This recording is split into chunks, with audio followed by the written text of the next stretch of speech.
Hi all, welcome to my channel. നമ്മുടെ വീട്ടിലൊക്കെ സ്ഥിരമായിട്ട് ഉണ്ടാകുന്നൊരു വെജിറ്റബിൾ അല്ലേ മത്തങ്ങ. മത്തങ്ങ വെച്ചൊരു സിമ്പിൾ അച്ചാറുണ്ടാക്കിയാലോ? അതിനായിട്ട് ഞാൻ മത്തങ്ങ എടുത്തിട്ടുണ്ട്. ഈ മത്തങ്ങയ്ക്ക് ഒരുപാട് ഗുണങ്ങളുണ്ട് കേട്ടോ. നിറയെ ആൻറ്റി ഓക്സിഡൻസ് ഒക്കെ അടങ്ങിയിട്ടുള്ളൊരു വെജിറ്റബിളാണ് മത്തങ്ങ. അതുകൊണ്ട് ഇത് കഴിച്ചാൽ നമ്മുടെ ഇമ്മ്യൂണിറ്റിയൊക്കെ ഇൻക്രീസ് ചെയ്യും. അതുപോലെ വൈറ്റമിൻ എ, വൈറ്റമിൻ സി ഇങ്ങനെയുള്ള വൈറ്റമിൻസ് അടങ്ങിയിട്ടുണ്ട്, നാരുകൾ അടങ്ങിയിട്ടുണ്ട്. അതുകൊണ്ട് ഇത് നമ്മുടെ വെയിറ്റ് ലോസിനും സ്കിന്നിൻ്റെ ആരോഗ്യത്തിനും ദഹനത്തിനും പ്രമേഹം നിയന്ത്രിക്കാനും ഒക്കെ ഹെൽപ്പ് ചെയ്യുന്ന നല്ലൊരു വെജിറ്റബിളാണ്. ഇത്രയും ഗുണങ്ങളുള്ള ഈ മത്തങ്ങ വെച്ച് നമ്മൾ കറി, ഓലൻ, പുഴുക്ക് ഇതൊക്കെ ഉണ്ടാക്കാറുമുണ്ട്. പക്ഷേ ഇത് വെച്ചൊരു അച്ചാർ ഉണ്ടാക്കുക എന്ന് പറഞ്ഞാൽ പലർക്കും അറിയുണ്ടാവില്ല. എന്നാൽ നമുക്ക് മത്തങ്ങ അച്ചാർ ഉണ്ടാക്കിയാലോ? അതിനായിട്ട് മത്തങ്ങയുടെ തൊലിയൊക്കെ എടുത്ത് മാറ്റണം. ഞാൻ ആദ്യം ചെയ്തപ്പോൾ ശരിയായില്ല കേട്ടോ. അപ്പോൾ ഞാൻ എന്ത് ചെയ്തെന്നറിയോ? വലിയ വലിയ കഷ്ണങ്ങളാക്കി മുറിച്ച് തൊലി മാറ്റിയിട്ട് ഇതുപോലെ കുഞ്ഞു കുഞ്ഞു ക്യൂബ്സ് ആയിട്ട് കട്ട് ചെയ്തെടുത്തു. ഇതുപോലെ കട്ട് ചെയ്യണേ.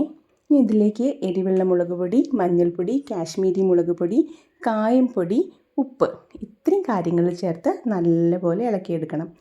അച്ചാർ പൊടി ഞാൻ യൂസ് ചെയ്യുന്നില്ല.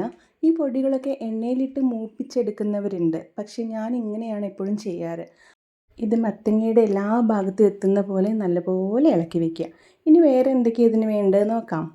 ഇഞ്ചി, പച്ചമുളക്, വെളുത്തുള്ളി ഇത്രയും അളവിൽ മതി കേട്ടോ. നന്നായിട്ട് അരിഞ്ഞു വയ്ക്കുക. ഇത്രയാണ് മെയിനായിട്ട് വേണ്ടത്. ഇനി ഉണ്ടാക്കി തുടങ്ങാം. ഒരു ചീനച്ചട്ടിയിലേക്ക് 2 ടേബിൾ സ്പൂൺ നല്ലെണ്ണ ഒഴിച്ചു കൊടുക്കുന്നുണ്ട്.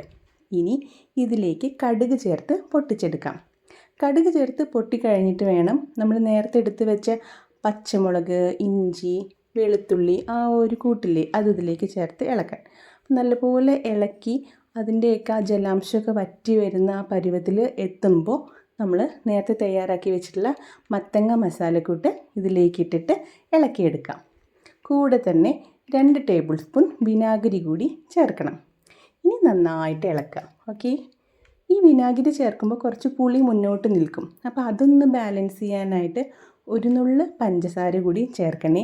ആ പഞ്ചസാര ചേർക്കുമ്പോൾ ഒരു സ്പെഷ്യൽ ടേസ്റ്റാണ്. വേണമെങ്കിൽ ഇത് സ്കിപ്പ് ചെയ്യാം, പക്ഷെ ചേർത്തോളൂ, അതാണ് നല്ലത്. ഓക്കെ. ഇനി ഇതുപോലെ നന്നായിട്ട് ഇളക്കി മത്തങ്ങയിലൊക്കെ ആ ഒരു വിനാഗിരി നല്ലപോലെ പിടിക്കുന്ന പരുവത്തിൽ നമ്മൾ എടുക്കണം. ഒരു മീഡിയം ഫ്ലെയിമിലിട്ട് വേണം ഇതെല്ലാം ചെയ്യാൻ. ഈ സമയത്ത് ഉപ്പ് ചെക്ക് ചെയ്യുക. ഉപ്പ് വേണമെന്നുണ്ടെങ്കിൽ കുറച്ചുകൂടി ചേർത്ത് ഇളക്കാം. ഓക്കെ.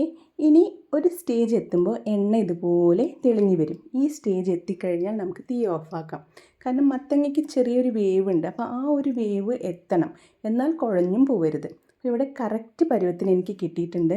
ഇതെല്ലാവരും ഒന്ന് ട്രൈ ചെയ്ത് നോക്കണേ.